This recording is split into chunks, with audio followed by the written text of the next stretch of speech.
എന്തിൻ്റെയൊക്കെയോ കുറവുകളും എന്തൊക്കെയോ പോരായ്മകളുമാണ് നമ്മളെ വല്ലാതെ അലട്ടിക്കൊണ്ടിരിക്കുന്നത്. അതിനുത്തരം തേടാൻ വേണ്ടിയിട്ടുള്ള ഈ യാത്രയിൽ ഒരിക്കലും നഷ്ടപ്പെടുത്തേണ്ടാത്ത പലതും നമ്മൾ നഷ്ടപ്പെടുത്തുന്നുണ്ട്. നഷ്ടപ്പെടാൻ പാടില്ലാത്ത പലതും നമുക്ക് നഷ്ടപ്പെട്ടു പോകുന്നുണ്ട്. നേടാൻ ആഗ്രഹിച്ചിരുന്ന പലതും നേടാൻ പറ്റിയില്ല. ലഭിക്കേണ്ടിയിരുന്ന പലതും ലഭിക്കാതെയും പോയിട്ടുണ്ട്. ഇങ്ങനെ സമ്മിശ്രമായ ഒത്തിരി ദുഃഖങ്ങളും വേദനകളും മുറിവുകളും സങ്കടങ്ങളും പേറിയിട്ടാണ് ഇവിടെ ഓരോരുത്തരും ഇരിക്കുന്നത്. ചിലരൊക്കെ അങ്ങ് നിരാശരായി, അവരുടെ മനസ്സൊക്കെ അങ്ങോട്ട് തളർന്നു, ഒരു മരവിപ്പ് പോലെ ചിലർ. എത്ര നാളായി സത്യത്തിലൊന്ന് കരഞ്ഞിട്ട്? കരയാനുള്ള സ്വാതന്ത്ര്യമുണ്ട്. സ്ത്രീകളൊക്കെ പിന്നെയും കരയാറുണ്ട്. പുരുഷന്മാർ കരഞ്ഞിട്ട് എത്ര നാളായി? ഭാര്യയുടെ മുമ്പിൽ കരയാൻ പറ്റുമോ? മക്കളുടെ മുമ്പിൽ കരയാൻ പറ്റുമോ? പള്ളിയിൽ പോയി കരഞ്ഞാൽ മറ്റ് കമ്മിറ്റിക്കാർ കാണുകയല്ലേ? പിന്നെ എവിടാ നിങ്ങളുടെ സങ്കടങ്ങൾ തുറന്നു വെക്കാൻ പറ്റുക? ഒത്തിരി കാലമായി ഒരു മരവിപ്പായി. ചിലരുടെയൊക്കെ മുഖത്തത് അറിയാൻ പറ്റുന്നുണ്ട്. എക്സ്പ്രഷൻ പോലും ഇല്ല, ചിരിയില്ല, കരച്ചിലുമില്ല, ഒരുമാതിരി വലിഞ്ഞു മുറുകിയിരിക്കുകയാണ്. അതുകൊണ്ട് പ്രിയമുള്ളവരെ, ഇതിനൊക്കെ ഒരു പരിഹാരമുണ്ട്. ആ പരിഹാരമാണ് യേശു മനുഷ്യനായി ഭൂമിയിൽ വന്നപ്പോൾ ആദ്യം പറഞ്ഞത്. എന്താ പറഞ്ഞത്? ദൈവരാജ്യം സമീപിച്ചിരിക്കുന്നു. എന്താണ്? ദൈവരാജ്യം സമീപിച്ചിരിക്കുന്നു. അപ്പോൾ പ്രിയമുള്ളൊരു രാജ്യമുണ്ടെങ്കിൽ, നമുക്ക് രാജ്യമെന്ന വാക്ക് നമ്മൾ സ്ഥിരമായി കേട്ടിട്ടുള്ള വാക്കാണ്. ഒരു രാജ്യമുണ്ടെങ്കിൽ ഒരു രാജാവുണ്ട്, അല്ലേ? എല്ലാ രാജ്യത്തിനും രാജ്യത്തിൻ്റേതായ നിയമങ്ങളുണ്ട്. അപ്പോൾ ദൈവരാജ്യം ഉണ്ടെങ്കിൽ ദൈവരാജ്യത്തിന് കുറേ നിയമങ്ങളുണ്ട്. എന്തിനാ സത്യത്തിൽ നിയമങ്ങൾ ഭൂമിയിൽ വെച്ചിരിക്കുന്നത്? എന്തിനാ ഭൂമിയിൽ നിയമങ്ങൾ വെച്ചിരിക്കുന്നത്? ഒരിക്കൽ ഇവിടുന്ന് ഇസ്രായേലിലേക്ക് കയറുകയാണ് അച്ഛന്മാരും കുറേ ആളുകളൂടെ. അപ്പോൾ നമ്മുടെ ഒരച്ഛൻ ഇസ്രായേലിലോട്ട് കയറുന്ന സമയത്ത്, പ്രിയമുള്ള ഇസ്രായേലിലെ പട്ടാളക്കാർ ആടിമുടിയാണ്. നമ്മൾ ഈ കൊച്ചിയിലെ പരിശോധന പോലെയല്ല, ആടിമുടി അങ്ങോട്ട് പരിശോധിക്കും. നമ്മുടെ ബാഗ് തുറക്കുന്നതിന് മുമ്പ് ബാഗിൻ്റെ സൈഡ് മുഴുവൻ പരിശോധിക്കുന്നു, ബാഗിൻ്റെ അകം പരിശോധിക്കുന്നു, മൊത്തം പരിശോധനയാണ്. അപ്പോൾ ഈ അച്ഛൻ ചോദിച്ചു, ഇതെന്താ? ഞങ്ങളെന്നെ വല്ല കള്ളന്മാരോ അല്ലോ? ഞങ്ങളെന്നെ ഇവിടെ നിന്ന് മോഷ്ടിക്കാൻ വേണ്ടി വന്നതാണ്? ഞങ്ങൾ കാശ് മുടക്കി കഷ്ടപ്പെട്ട് നിങ്ങളുടെ രാജ്യത്ത് വരുമ്പം ഇതുപോലെ ഞങ്ങളെ ബുദ്ധിമുട്ടിക്കണോ? അതുകൊണ്ട് ഞാൻ പട്ടാളക്കാരനൊരു കാര്യം പറഞ്ഞു, it is for your security. ഇത് നിൻ്റെ സുരക്ഷിതത്വത്തിന് വേണ്ടിയാണ് ഞങ്ങൾ ചെയ്യുന്നത്. കാരണം നിങ്ങളിൽ 1000 പേര് ഇതിനകത്തേക്ക് പ്രവേശിച്ചു, അതിലൊരാൾ ഒരു ബോംബുമായിട്ടാണ് വരുന്നതെങ്കിൽ നിൻ്റെ ജീവൻ അപകടമാവും. അതുകൊണ്ട് ഞങ്ങളിവിടെ രാവിലെ മുതൽ വൈകുന്നേരം വരെയും ഇവിടെ ഇങ്ങനെ നിന്ന് ഓരോ വ്യക്തിയെയും വളരെ സൂക്ഷ്മതയോടുകൂടി പരിശോധിക്കുന്നത്.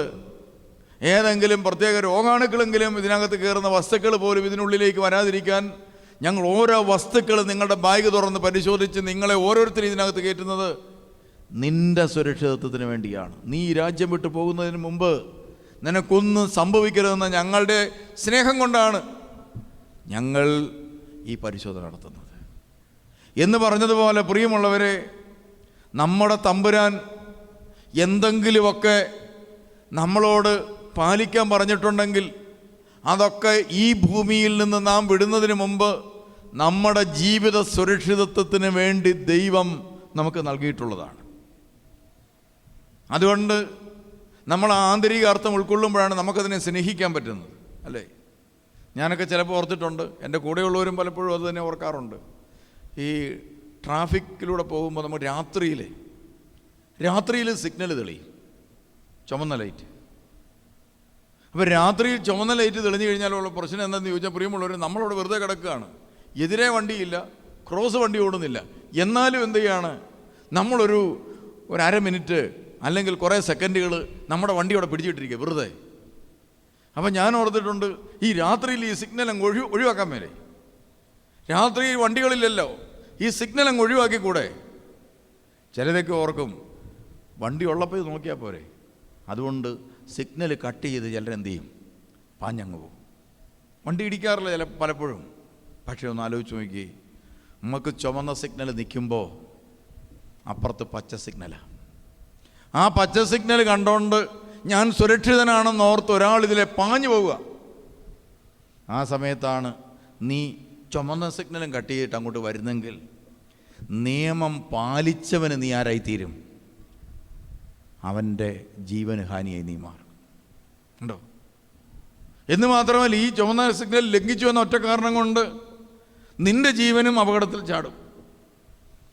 അപ്പം നിന്റെ ജീവനും ജീവിതവും ഈ ഭൂമിയിൽ ഇരിക്കുമ്പോൾ നീ ഈ ഭൂമിയുടെ ദൈവം നൽകുന്ന ഒരു ഘടനയ്ക്കും ഒരു രീതിക്കും ഒരു സംവിധാനത്തിനും അനുസരിച്ചല്ല പോകുന്നതെങ്കിൽ നിന്റെ ജീവിതം മാത്രമല്ല, നിന്റെ മക്കളുടെയും നിന്റെ ഭാര്യയുടെയും നീ ജീവിക്കുന്ന ചുറ്റുപാടുകളുടെയും തലമുറകളുടെയും പോലും ജീവനെയും ജീവിതത്തെ ഇത് ബാധിക്കും. അതുകൊണ്ട് ഒരു രാജ്യത്തേക്ക് വിളിക്കപ്പെട്ടവൻ ദൈവരാജ്യം സമീപിച്ചിരിക്കുന്നു.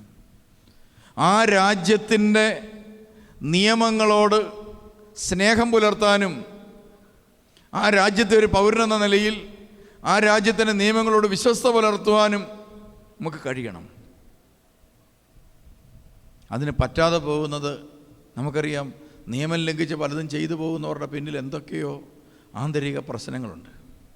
ഒരു കള്ളൻ ഒരിക്കലും വെറുതെ ഉണ്ടായതല്ല. അവൻ്റെ പിന്നിൽ, അവനങ്ങനെ ആയിത്തീർന്നതിൻ്റെ പിന്നിൽ എന്തൊക്കെയോ കഥയുണ്ട്. ഒരു കൊലപാതകി അയാൾ മറ്റൊരാളെ കൊന്നതിൻ്റെ പിന്നിൽ ഒരു കഥയുണ്ട്. ഒരു വ്യക്തി ആത്മഹത്യ ചെയ്തെങ്കിൽ അതിൻ്റെ പിന്നിലൊരു കഥയുണ്ട്. അങ്ങനെ നമ്മുടെയൊക്കെ ജീവിതത്തിൽ പ്രിയമുള്ളവരെ, ദൈവരാജ്യത്തിൻ്റെ ശക്തിയും അനുഭവവും സ്വന്തമാക്കാൻ പറ്റാത്തതിൻ്റെ പിന്നിൽ എന്തൊക്കെയോ കഥകൾ നമുക്കുണ്ട്. അത് നമ്മൾ തിരിച്ചറിയണം. അപ്പം നമ്മളിപ്പോൾ ഒരു രാജ്യത്തേക്ക് വരികയാണ്. ഏത് രാജ്യം? ഉച്ചപ്പറ. ദൈവരാജ്യം. ദൈവരാജ്യത്തിലെ രാജാവാരാ? ദൈവം. ദൈവരാജ്യത്തിലെ രാജാവ് ദൈവമാണ്. ദൈവരാജ്യത്തിലൊരു നിയമമുണ്ട്, ദൈവത്തിൻ്റെ നിയമമാണ്. അങ്ങനെയാണെങ്കിൽ പ്രിയമുള്ളവർ, ഒരു രാജ്യത്ത് ജീവിക്കുന്നയാൾ ആ രാജ്യത്തിൻ്റെ നിയമങ്ങൾ പാലിക്കാതെയാണ് ജീവിക്കുന്നത് വിചാരിച്ചു. നിരന്തരമായിട്ട് ആ രാജ്യത്തിൻ്റെ നിയമങ്ങൾ ലംഘിച്ചു. എന്ത് സംഭവിക്കുക അയാൾക്ക്? ഇന്ത്യയിൽ ഞാൻ ജീവിക്കുകയാണ്. ഇന്ത്യ രാജ്യത്തെ നിയമങ്ങളോട് വിശ്വസ്ത പുലർത്താൻ ഒട്ടും എനിക്ക് സാധിക്കുന്നില്ല. എനിക്കെന്ത് സംഭവിക്കും? അപ്പോൾ ഇന്ത്യ രാജ്യത്ത് ആരെയും കൊല്ലാൻ പാടില്ല. നിങ്ങൾ ഒരാളെ കൊന്നു, എന്തു ചെയ്യും? നിങ്ങളെ അറസ്റ്റ് ചെയ്ത് ജയിലിലിടും. നിങ്ങൾ ബന്ധനത്തിലായി പോകും. നിങ്ങളുടെ നോർമൽ ഒരു രാജ്യത്തുള്ള സ്വാതന്ത്ര്യം ഇല്ലാതായി പോകും. ആ സ്വാതന്ത്ര്യം കെടുത്തപ്പെടും. ഇതാ പ്രശ്നം. അങ്ങനെയാണെങ്കിൽ നിങ്ങൾ ഓരോരുത്തരും ദൈവരാജ്യത്തിലേക്ക് വിളിക്കപ്പെട്ട ദൈവമക്കളാണെങ്കിൽ ആ ദൈവരാജ്യത്തിൻ്റെ നിയമങ്ങളും ചട്ടങ്ങളും നമ്മൾ സ്വീകരിക്കാതെ വരുമ്പോൾ പ്രിയമുള്ളവരെ, നമ്മുടെ എല്ലാ സ്വാതന്ത്ര്യവും നഷ്ടപ്പെടും. അതാ നമ്മുടെ പ്രശ്നം. അതുകൊണ്ട് നമ്മളൊരു രാജ്യത്തേക്ക് പ്രവേശിക്കാൻ ഒരുങ്ങുമ്പോൾ ആ രാജ്യത്തെ നിയമങ്ങളെക്കുറിച്ച് അവെയറായിരിക്കണം. ഇപ്പം ഞാൻ പുതിയൊരു രാജ്യത്തേക്ക് പോവുകയാണ്. ഇപ്പോൾ UK പോകാനൊരുക്കുകയാണ്. നമ്മൾ UK പോകാനൊരുങ്ങുമ്പോൾ നമ്മൾ എന്ത് ചെയ്യണം? ആ രാജ്യത്തിൻ്റെ നിയമങ്ങൾ എന്താണെന്ന് ഏകദേശം അറിഞ്ഞിരിക്കണം. ഇല്ലേ പ്രശ്നമാണ്. അവിടെ ചെന്ന് കഴിഞ്ഞാൽ അധികം താമസിയാതെ പോലീസ് എന്ത് ചെയ്യും? നമ്മളെയും കൂട്ടിക്കൊണ്ടുപോകും. അതാ പ്രശ്നം. അതുകൊണ്ട് ദൈവരാജ്യത്തിൻ്റെ നിയമം അറിഞ്ഞിരിക്കണം. അപ്പോൾ നമ്മൾ ദൈവരാജ്യത്തിലേക്കാണ് എൻ്റർ ചെയ്യാൻ പോകുന്നത്. ദൈവരാജ്യം എന്താ? ഈ ദൈവരാജ്യം ആദ്യം അറിഞ്ഞിരിക്കേണ്ടത് എന്താണ്? ദൈവരാജ്യം എന്താണ്? എന്താ ദൈവരാജ്യം? ദൈവരാജ്യം എന്നാൽ ഭക്ഷണവും പാനീയവും അല്ല. പിന്നെന്താ? നീതിയും സമാധാനവും പരിശുദ്ധാത്മാവിലുള്ള സന്തോഷവും. അതാണ് ദൈവരാജ്യം. റോമ 14:17. ദൈവരാജ്യം എന്ന് പറയുന്നത് ഭക്ഷണമല്ല, പാനീയമല്ല. നമ്മൾ ജീവിതത്തിൽ അധ്വാനിക്കുന്ന രണ്ട് കാര്യങ്ങൾക്ക് വേണ്ടി, ഒന്ന് ഭക്ഷണത്തിനും പാനീയത്തിനും, അത് രണ്ടുമല്ല. പിന്നെന്താണ്? നീതി, സമാധാനം, പരിശുദ്ധാത്മാവിലുള്ള സന്തോഷം. ചുരുക്കി പറഞ്ഞാൽ പരിശുദ്ധാത്മാവ് നൽകുന്ന സന്തോഷം, നീതി, സമാധാനം, ഇതെല്ലാം കൂടി ഉൾക്കൊള്ളുന്ന ഒരു പ്രത്യേക അനുഭവമാണ് ദൈവരാജ്യം. നമ്മൾ പറയുന്ന പോലെ രാജ്യമല്ല, ഇതൊരു അനുഭവമാണ്. അതിനകത്ത് എന്തൊക്കെയുണ്ട്? നീതി, സമാധാനം, പരിശുദ്ധാത്മാവ് നൽകുന്ന സന്തോഷം. ഇത്രയുണ്ട്. ഇതാണ് ദൈവരാജ്യം എന്ന് പറയുന്നത്. പിടികിട്ടിയോ? പിടികിട്ടി. അപ്പോൾ പ്രിയമുള്ളവരെ, ഈ പരിശുദ്ധാത്മാവ് നൽകുന്ന ഈ ദൈവരാജ്യം ആളുകൾ ഇങ്ങനെ അന്വേഷിച്ചുകൊണ്ടിരിക്കുകയാണ്. ഇതെവിടെ കിട്ടും? ചിലർ പറയാം ആ ധ്യാന കേന്ദ്രത്തിൽ ചെന്നാൽ നല്ല ഇതാണ്, പരിശുദ്ധാത്മാവുള്ള സന്തോഷവും സമാധാനം കിട്ടും. ഇന്ന അച്ഛൻ്റെ അടുക്ക ചെന്ന് കഴിഞ്ഞാൽ ആ അച്ഛനുമായിട്ട് ഷെയർ ചെയ്ത് അച്ഛൻ തലയ്ക്ക് വെച്ച് പ്രാർത്ഥിച്ച് ഇങ്ങനെ കുറച്ച് കാര്യങ്ങൾ വലിയ സമാധാനം സന്തോഷം കിട്ടും. ചിലർ പറയും പാവപ്പെട്ടവന് ഇച്ചിരി ഭക്ഷണമൊക്കെ കൊടുത്ത് അവനത് കഴിച്ച ചേമ്പൊക്കം വിടുന്ന കാണുമ്പോൾ നമുക്കെന്ത് കിട്ടുന്നുണ്ട്? ഒരു ചെറിയ സമാധാനവും സന്തോഷവും കിട്ടുന്നുണ്ട്. ചിലവർക്കും പണം കിട്ടിയാൽ സമാധാനം കിട്ടും. അങ്ങനെ ഓരോരുത്തരും തങ്ങൾക്ക് സമാധാനവും സന്തോഷവും കിട്ടാൻ വേണ്ടിയുള്ള വഴിത്താരയിലാണ്. ചിലർ 2 എണ്ണം അടിച്ചു കഴിയുമ്പോൾ ഭയങ്കര സന്തോഷമാണ്.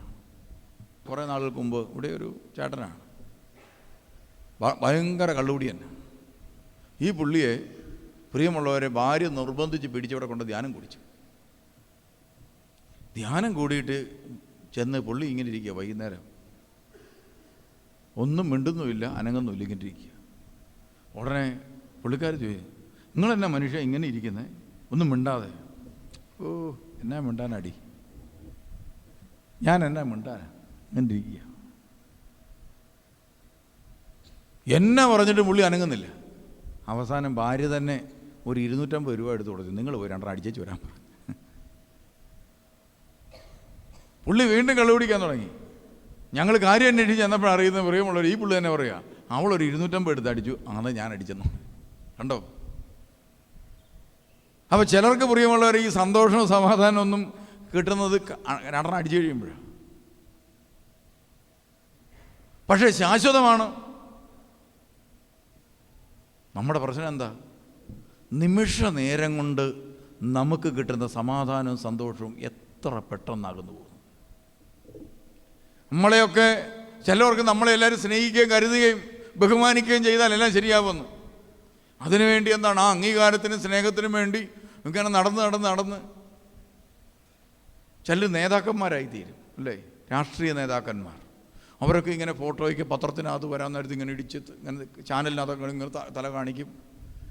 അങ്ങനെ എന്തുമാത്രമാണ് അവർ കഷ്ടപ്പെടുന്നത്. അങ്ങനെ ചിലരൊക്കെ നേതാക്കന്മാരാകും. പക്ഷേ അവരുടെയൊക്കെ കുറേ കാലം കഴിയുമ്പോൾ അവസ്ഥ എത്ര പെട്ടെന്നാണ് മറ്റുള്ളവർക്ക് വേണ്ടാതാവുന്നത്. ഇന്നലകളിലെ രാഷ്ട്രീയ നേതാക്കന്മാരിൽ പലരും എത്ര പെട്ടെന്ന് ഇന്ന് മറ്റുള്ളവർക്ക് വേണ്ടാതാവുന്നത്. നിങ്ങൾ അടിച്ചു പൊളിച്ചൊരു നല്ല കുടുംബജീവിതമൊക്കെ നയിച്ചു വന്നതാണ്, മക്കളെയൊക്കെ വളർത്തി വലുതാക്കി. അവരൊക്കെ വിദേശത്തൊക്കെ പോയി കഴിയുമ്പോൾ എല്ലാം റെഡിയാവുമെന്ന് വിചാരിച്ചിരുന്നു. എത്ര പെട്ടെന്നാണ് അവർക്കൊക്കെ നമ്മൾ വേണ്ടാതാവുന്നത്. അയലോക്കംകാരെയൊക്കെ സ്നേഹിച്ചു, ബന്ധുക്കളെ സ്നേഹിച്ചു, സ്നേഹിതനെ സ്നേഹിച്ചു, ഭർത്താവിനെ സ്നേഹിച്ചു, ഭാര്യയെ സ്നേഹിച്ചു. എത്ര പെട്ടെന്നാണ് നമ്മൾ സ്നേഹിച്ചവരും നമ്മളെ സ്നേഹിച്ചവർക്കുമൊക്കെ എത്ര പെട്ടെന്നാണ് നമ്മളൊക്കെ വേണ്ടാതാവുന്നത്. പലരുടെ അനുഭവം ഇത്, പലരുടെ അനുഭവം. അപ്പോൾ പ്രിയമുള്ളവരെ, നമ്മൾ ഈ സ്നേഹത്തിനും അംഗീകാരത്തിനും സന്തോഷത്തിനും സമാധാനത്തിനും നീതി കിട്ടാൻ വേണ്ടിയും പിന്നെ പരിശുദ്ധാത്മാവിലുള്ള സന്തോഷം കിട്ടാൻ വേണ്ടിയൊക്കെ പലതിൻ്റെയും പുറകെ പോകാറുണ്ട്. പക്ഷേ പെട്ടെന്നാണ് ഇത് ഇല്ലാതായി പോകുന്നത്. ചില ധ്യാനം കൂടാൻ വരാറുണ്ട്. എന്ത് പെട്ടെന്നാണ് കിട്ടുന്നത്? ഒരാഴ്ച ഇരുന്നു, നല്ല സന്തോഷം. എത്ര പെട്ടെന്നാണ് ചിലരുടെ ജീവിതത്തിൽ നിന്നത് പോകുന്നത്. പ്രിയമുള്ളവരെ, ധ്യാനം കൂടിയവർക്കറിയാം, നല്ല സന്തോഷത്തിൽ ധ്യാന കേന്ദ്രത്തിൽ നിന്ന് പോയതാ. പക്ഷേ ഒരു 2-3 ആഴ്ച കഴിഞ്ഞപ്പോൾ കുറച്ചായിട്ട് കുറഞ്ഞ് തീരെ അങ്ങില്ലാതായി. പിന്നെ പ്രാർത്ഥിക്കാൻ പോലും പറ്റാത്ത അവസ്ഥയായി ചിലർക്ക്, ഇല്ലേ? എന്താ ഇങ്ങനെ വന്നേ? ഒരിക്കൽ അട്ടപ്പാടിയിൽ നിന്ന് ഒരാൾ ഇവിടെ വന്നു. ഞാൻ ചോദിച്ചു, എന്താ വന്നത്? അത് ഒരു ധ്യാനം കൂടാൻ വേണ്ടി വന്നതാണ്. കേരളത്തിൽ ഇനി ധ്യാനം കൂടാനായിട്ട് ധ്യാനകേന്ദ്രമൊന്നും ബാക്കിയില്ല. ചില ധ്യാനകേന്ദ്രങ്ങൾ ധ്യാനം കൂടിയാൽ ഒരാഴ്ചത്തേന് ഭയങ്കര സന്തോഷം, അത് കഴിയുമ്പോൾ ശൂന്നങ്ങ് പോകും. ചില ധ്യാനകേന്ദ്രങ്ങൾ കൂടിയാൽ 2 ആഴ്ചത്തേന് കുഴപ്പമില്ല. അങ്ങനെ ഇരിക്കുമ്പോഴാണ് അട്ടപ്പാടി വെച്ച് അറിയുന്നത്, ഈ അച്ഛന്മാർ നടത്തുന്ന ധ്യാനത്തിന് 3 മാസത്തിൽ കൂടുതൽ ഒരു വാലിഡിറ്റി കാണുന്നില്ല. അപ്പോഴാണ് പിതാവ് ഇവിടെ ധ്യാനം നടത്തുന്നുണ്ട് കേട്ടത്. അപ്പോൾ പിതാവിൻ്റെ ധ്യാനം ആവുമ്പോൾ ഒരു 6 മാസമെങ്കിലും പിടിച്ചു നിൽക്കാൻ പറ്റും എന്നോർത്ത് വന്നതാണ്. എന്നിട്ട് എന്നോടൊരു ചോദ്യം, പിതാവിൻ്റെ ധ്യാനത്തിന് എത്ര നാളത്തെ വാലിഡിറ്റി ഉണ്ട്?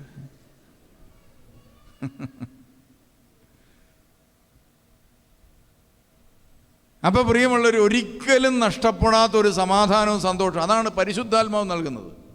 ദൈവരാജ്യത്തിൻ്റെ സമാധാനവും സന്തോഷവും ലഭിച്ചാൽ പിന്നീട് ഒരിക്കലും നഷ്ടപ്പെടുകയില്ല. നഷ്ടപ്പെടുത്തിയില്ലെങ്കിൽ, നമ്മളായിട്ട് നഷ്ടപ്പെടുത്തിയില്ലെങ്കിൽ, ഒരിക്കലും നഷ്ടപ്പെടാത്ത, വലിച്ചെറിഞ്ഞില്ലെങ്കിൽ ഒരിക്കലും നഷ്ടപ്പെടാത്ത സന്തോഷവും സമാധാനവുമാണ് ദൈവരാജ്യം നമുക്ക് നൽകുന്നത്. നമ്മൾ തിരിച്ചറിയണം. ഈ ദൈവരാജ്യം എങ്ങനെയാണ് നമ്മൾ സ്വന്തമാക്കേണ്ടത്, എവിടെയാണ് ഇരിക്കുന്നത്, അത് നമ്മൾ അറിഞ്ഞിരിക്കണം. വിശുദ്ധ ലൂക്കോസിൻ്റെ സുവിശേഷം 17-ാം അധ്യായം 21-ാമത്തെ വാക്യം നമുക്കത് വായിച്ചു കേൾക്കാം. ദൈവരാജ്യം എപ്പോഴാണ് വരുന്നത് എന്ന് ഫരിസേയർ ചോദിച്ചതിന് അവൻ മറുപടി പറഞ്ഞു. പരീശന്മാരൊരു ചോദ്യം ചോദിച്ചു. എന്താണ്? ദൈവരാജ്യം എപ്പോഴാണ് വരുന്നത്? ശ്രദ്ധിച്ച് കേൾക്കണം. ദൈവരാജ്യം എപ്പോഴാണ് വരുന്നത്? എപ്പോഴാണ് വരുന്നത്? നിങ്ങളിവിടെ ധ്യാനം കൂടാൻ വന്നിരിക്കുക. നിങ്ങൾ ആദ്യം അവിടുത്തെ രാജ്യവും നീതി അന്വേഷിക്കുവാൻ മറ്റുള്ളതെല്ലാം കൂട്ടിച്ചേർക്കപ്പെടും. അപ്പോൾ ദൈവരാജ്യം കിട്ടിയാൽ കൊള്ളാമെന്ന് നിങ്ങൾക്ക് ആഗ്രഹമുണ്ട്. അതിനകത്തേക്ക് കയറിയാൽ പരിശുദ്ധാത്മാവിലുള്ള സന്തോഷവും സമാധാനവും നീതി ഇതെല്ലാം കിട്ടും. രോഗശാന്തി, അത്ഭുതങ്ങൾ, അടയാളങ്ങൾ, ദൈവകൃപ, ബലഹീനതയിൽ താങ്ങുക, പാപങ്ങൾ ക്ഷമിക്കപ്പെടുക, വീഴ്ചകളിൽ നിന്ന് പിടിച്ചു കയറ്റുക. മരിച്ചാൽ പോലും എന്താണ്? പ്രതീക്ഷ, ഒരിക്കൽ ഉയർത്തെഴുന്നേക്കും. ഇതാ ദൈവരാജ്യം വാഗ്ദാനം ചെയ്തിരിക്കുന്നത്. മരിച്ചാൽ ദൈവത്തോടു കൂടെ ഉയർത്തെഴുന്നേൽക്കും. ഇത്ര ഓഫറാണ് ദൈവരാജ്യം. ഇതെവിടെയാ? ഇതെങ്ങനെ കയറാൻ പറ്റും? നമ്മളിൽ ചിന്തിക്കാൻ പോകുന്നതാണ്. വായിച്ചേ. പ്രത്യക്ഷമായ അടയാളങ്ങളോട് കൂടെയല്ല ദൈവരാജ്യം വരുന്നത്. പ്രത്യക്ഷമായ അടയാളങ്ങളോട് കൂടെ അല്ല ദൈവരാജ്യം വരുന്നത്. നമ്മൾ ഏത് കാര്യത്തിന് ഇറങ്ങിത്തിരിച്ചാലും അടയാളങ്ങൾ നോക്കിയാണ് നമ്മൾ പോകുന്നത്, അല്ലേ? നിങ്ങൾ ഇങ്ങോട്ട് വന്നപ്പോൾ പ്രത്യക്ഷമായ അടയാളങ്ങളുണ്ടായിരുന്നു. വണ്ടി നിർത്തി നിങ്ങൾ നോക്കിയപ്പം തൂത്തുട്ടി മോർ ഗ്രിഗോറിയൻ ധ്യാന കേന്ദ്രം, ഒരു ആരോ മാർക്ക്, പ്രത്യക്ഷമായ അടയാളം. അപ്പോൾ നിങ്ങൾക്ക് ഉറപ്പാണ് ഈ അടയാളം കൊണ്ട് ഇങ്ങോട്ട് പോന്നാൽ ഇവിടെ എത്തും. നിങ്ങൾ ഹോട്ടലിൽ കയറി ഭക്ഷണം കഴിക്കണമെന്ന് ആഗ്രഹിച്ച് വന്നതാണ്. അപ്പോഴാണ് എന്ത് ചെയ്യുന്നത്? അവിടെ ഒരു ബോർഡ്, പ്രത്യക്ഷമായ അടയാളം. ദൈവരാജ്യത്തിൻ്റെ പ്രത്യേകത, പ്രത്യക്ഷമായ ഒരടയാളങ്ങളോടും കൂടെ അല്ല ഇത് വരുന്നത്. പിന്നെ എങ്ങനെ ഇതിനകത്ത് കയറും? അപ്പം നമ്മൾ ഈ അടയാളങ്ങളിലൂടെ കയറിയതൊന്നും ദൈവരാജ്യം അല്ലായിരുന്നു. ദൈവരാജ്യത്തിൻ്റെ പ്രത്യേകത ഒരടയാളം കാണിക്കുകയില്ല. മറിച്ചെന്താണ്? ദൈവരാജ്യത്തിലേക്ക് ചൂണ്ടുന്ന ചൂണ്ടുപലകൾ മാത്രമേ നമ്മൾ കണ്ടിട്ടുള്ളൂ. അടയാളങ്ങൾ എന്ന് പറഞ്ഞാൽ എന്താ? ചൂണ്ടുപലകളാണ്. ബൈബിളിൽ അത്ഭുതങ്ങളെക്കുറിച്ച്, രോഗശാന്തി, അത്ഭുതങ്ങൾ, ഇവയെക്കുറിച്ച് പറഞ്ഞിരിക്കുന്നത് എന്താ? ബൈബിൾ രേഖപ്പെടുത്തുന്ന അടയാളങ്ങൾ, ദൈവരാജ്യത്തിൻ്റെ അടയാളങ്ങൾ. ദൈവരാജ്യമല്ല, അടയാളങ്ങളാണ്. ദൈവരാജ്യം അടുത്തെത്തിയിരിക്കുന്നു എന്നുള്ളതിൻ്റെ അടയാളമാണ്. യേശുക്രിസ്തു ഒരിക്കൽ പറഞ്ഞു, ഇതാ ദൈവത്തിൻ്റെ കരം കൊണ്ടാണ് പിശാചുകൾ ബഹിഷ്കരിക്കപ്പെടുന്നതെങ്കിൽ ദൈവരാജ്യം വന്നു കഴിഞ്ഞു എന്നതിൻ്റെ അടയാളമാണ്. ഉണ്ടോ? ഇപ്പോൾ സാത്താൻ ഇറങ്ങിപ്പോവുകയാണെങ്കിൽ ദൈവരാജ്യം അടുത്തെത്തിയിരിക്കുന്നുള്ളതിൻ്റെ അടയാളം മാത്രമേ ആയുള്ളൂ. ദൈവരാജ്യം ആയില്ല. നമ്മൾ പ്രാർത്ഥിച്ചു, മെഴുകുതിരി കത്തിച്ചു, IELTS പരീക്ഷ പാസ്സായി, നിങ്ങളോർക്കും ദൈവരാജ്യത്തിൽ കയറിയെന്നില്ല. ദൈവരാജ്യത്തിലേക്ക് ഇതാ നിൻ്റെ അടുത്ത് തമ്പുരാൻ എത്തിയിട്ടുണ്ട്, ആ രാജ്യത്തേക്ക് കയറാനുള്ള സമയമായി എന്നതിൻ്റെ അടയാളം മാത്രമാണ് നീ പ്രാർത്ഥിച്ചപ്പോൾ കാര്യങ്ങൾ സാധിച്ചു കിട്ടിയത്. ആരടുത്തെത്തിയിട്ടുണ്ട്? ദൈവരാജ്യം അടുത്തെത്തിയിട്ടുണ്ടെങ്കിൽ രാജകൊട്ടാരത്തിൻ്റെ അടുത്ത് നീ എത്തിയിട്ടുണ്ട്. അതിൻ്റെ അടയാളങ്ങളാണ് രോഗശാന്തികൾ, അത്ഭുതങ്ങൾ, അതുപോലെ മറ്റ് പൈശാചിക ബന്ധന വിമോചനങ്ങൾ. ഇതെല്ലാം അടയാളങ്ങളാണ്. അപ്പോൾ നമുക്ക് മനസ്സിലായി ഏകദേശം അടുത്തെത്തിയിട്ടുണ്ട്. പക്ഷേ അകത്തോട്ട് കയറണം. അപ്പം നമ്മളൊക്കെ ഇതിലെവിടെയാണ് കയറുന്നത്? പ്രത്യക്ഷമായ ഒരടയാളങ്ങളോടുകൂടി അല്ല ദൈവരാജ്യം വരുന്നത്. പിന്നെ ബാക്കി വായിച്ചേ. ഇതാ ഇവിടെ, അതാ അവിടെ എന്ന് ആർക്കും പറയാൻ സാധിക്കുകയില്ല. പ്രിയമുള്ളവർ, നിങ്ങൾ എന്തിനു വേണ്ടി വന്നതാ? ദൈവരാജ്യത്തിന് വേണ്ടി. നമ്മൾ ഓഫർ ചെയ്തെന്താ? ദൈവരാജ്യം. പ്രിയമുള്ളവർ, ആർക്കും ഇതാ ഇവിടെ എന്ന് പറയാൻ പറ്റുകയില്ല, അതാ അവിടെ എന്ന് പറയാൻ പറ്റുകയില്ല. നിങ്ങളുടെ ജീവിതത്തിൽ ആർക്കും തേണ്ടിരിക്കുന്നു, ഇങ്ങോട്ട് വാ, ഇതിനകത്തോട്ട് കയറിക്കോ എന്ന് പറയാൻ പറ്റുകയില്ല. ഒരു ധ്യാന ഗുരുവിനും പറയാൻ പറ്റുകയില്ല. നിങ്ങൾക്കിത് തരാൻ ആരെക്കൊണ്ട് സാധിക്കുകയില്ല. നിങ്ങളത് മനസ്സിലാക്കിക്കോണം. ദൈവരാജ്യം നിങ്ങൾക്ക് തരാൻ ആരെ കൊണ്ടും സാധിക്കുകയില്ല. ബാക്കി വായിച്ചേ. എന്തെന്നാൽ ദൈവരാജ്യം നിങ്ങളുടെ ഇടയിൽ തന്നെയുണ്ട്. നിങ്ങളുടെ ഇടയിലാണ് ദൈവരാജ്യം. നിങ്ങളുടെ ഇടയിലിരിക്കുന്ന ഒരു സാധനം നിങ്ങൾക്ക് തരാൻ പറ്റുമോ? തരാൻ പറ്റുമോ? നിങ്ങളുടെ കഴുത്തിലൊരു മാല കിടപ്പുണ്ട്. ഞാൻ വിളിച്ചിട്ട് പറയാം, ഒരു സ്വർണ്ണമാല തരാൻ എനിക്ക് പ്ലാനുണ്ട്. എനിക്ക് തരാൻ പറ്റുമോ? ഇത് നിങ്ങളുടെ കയ്യിലിരിക്കുക. എനിക്കിത് തരാൻ പറ്റിയില്ല. നിങ്ങളുടെ കയ്യിൽ ഒരു 10 ലക്ഷം രൂപ ഇരിക്കുകയാണ് നിങ്ങളുടെ പേഴ്സിനകത്ത്. ഞാൻ വിളിച്ചിട്ട് പറയാം, ഒരു 10 ലക്ഷം രൂപ നിങ്ങൾക്ക് തരാൻ പോവോ? തരേണ്ട ആവശ്യമുണ്ടോ? ഇല്ല. എവിടെ ഇരിക്കുക? നമ്മുടെ വായിനകത്തിരിക്കുക. ഇതുപോലെ ദൈവരാജ്യം നിങ്ങളുടെ ഇടയിലാണ്. മൂലഭാഷയിൽ എന്താ പറയുന്നറിയോ? ദൈവരാജ്യം നിങ്ങളിലാണ്. ദൈവരാജ്യം എവിടെയാ? ദൈവരാജ്യം നിങ്ങളിലാണ്. ഒരു പാട്ട് തന്നെയാണ്, ദൈവരാജ്യം നമ്മളിലാണല്ലോ. ഈ നമ്മൾ എന്ന് പറയുന്ന വാക്കിന് ചില പ്രശ്നമുള്ള വാക്ക്. എല്ലായിടത്തും ഇത് ഉപയോഗിക്കാൻ പറ്റിയില്ല. അങ്ങനെ ഒരു പ്രശ്നമുണ്ട് ഈ വാക്കിന്. ഒരിക്കൽ ഞാൻ ഈ മെത്രാപ്പോലിസ് ആകുന്ന സമയത്ത് എൻ്റെ കൂടെ ഒരു ചെറുപ്പക്കാരൻ വണ്ടി ഓടിക്കാൻ വന്നു. അയാളുടെ കല്യാണം നടന്നിട്ടില്ല. അതാ പ്രശ്നം. ഒരു 10-30 വയസ്സായി, കല്യാണം നടന്നിട്ടില്ല. അതുകൊണ്ട് പുള്ളി എൻ്റെ കൂടെ കൂടി എൻ്റെ കൂടെ കാറിൽ ഇങ്ങനെ പോരിച്ചാണ്. ആ അടുത്ത കാലത്ത് ഒരു കല്യാണം മാറിപ്പോവുകയും കൂടെ ചെയ്തു. അതിൻ്റെ വാശിക്കാണ് പുള്ളി എൻ്റെ കൂടെ കയറി പോന്നിരിക്കുന്നു. പുള്ളി എൻ്റെ കൂടെ എല്ലായിടത്തും പോരുക. നല്ല ഓട്ടമാണ്. വയനാട്ടിൽ പോകുന്നു, തിരിച്ചു വരുന്നു. അങ്ങനെ ഞാൻ കോഴിക്കോട് ഒരു സ്ഥലത്ത് ചെന്നു. അവിടെ ഒരു പെരുന്നാൾ കൂടി. അപ്പം ഞാൻ അവിടെ ഇരുന്ന തിരുമേനിയുടെ ഡ്രൈവറോട് പറഞ്ഞു, എടാ കൊച്ചേ, എൻ്റെ കൂടെയുള്ള ഈ ഡ്രൈവർ പെരനിറഞ്ഞ് നിൽക്കുക. ഇവന് ഒരു കല്യാണം ഇതുവരെ ആയിട്ടില്ല. ഇവിടെ എങ്ങാനും കോഴിക്കോട്ടെങ്ങാനും വല്ല പെമ്പിള്ളേരുണ്ടോ? അങ്ങനെ പ്രിയമുള്ളവരെ, സന്ധ്യാപ്രാർത്ഥന കഴിഞ്ഞു, റാസായുടെ സമയമായി. അപ്പം ഞാൻ ഈ കാര്യങ്ങൾ മറന്നുപോയി. എന്തായാലും ഇവൻ എന്ത് ചെയ്തു? ഈ പുള്ളിക്കാരന് ഈ പെണ്ണിനെ കാണിച്ചു കൊടുത്തേണ്ട, ആ നിൽക്കുന്ന പെണ്ണ് നിനക്ക് ഇഷ്ടമാണെങ്കിൽ നമുക്ക് നടത്താം, ഒത്തിരി പെമ്പിള്ളേരുണ്ട്, ഏതെങ്കിലും ഒരെണ്ണത്തിനെ കെട്ടാം. അവൻ പെണ്ണൊക്കെ കണ്ടുകൊണ്ടിരിക്കുന്ന കാര്യം ഞാൻ മറന്നുപോയി. ഞാൻ പറഞ്ഞു വണ്ടിയെ കയറി പോയേക്കാന്ന് പറഞ്ഞ് പെട്ടെന്ന് വയനാട്ടിന് വിട്ടുപോയി. അത് കഴിഞ്ഞ് പിന്നെ ഒരു മാസത്തേന് പിന്നെ ഈ കാര്യം ഞാൻ മറന്നുപോയി. അവനും ഞാനും തമ്മിൽ സംസാരിക്കാൻ പോലും ഇട കിട്ടിയില്ല. ഒരു മാസം കഴിഞ്ഞപ്പോൾ ഞാൻ ചോദിച്ചു, ആ കോഴിക്കോട്ട് നീ ഒരു പെണ്ണിനെ കണ്ടില്ലേ? ആ കാര്യം എന്നായി? അത് നടക്കുമോ? അത് തിരുമേനി വിദ്യാഭ്യാസമൊക്കെ ആവശ്യത്തിനുണ്ട്, കണ്ടാലും വലിയ കുഴപ്പമൊന്നുമില്ല. അവനൊരൊറ്റ ചോദ്യം, എന്നാൽ പിന്നെ നമുക്കൊന്ന് നോക്കിയാലോ?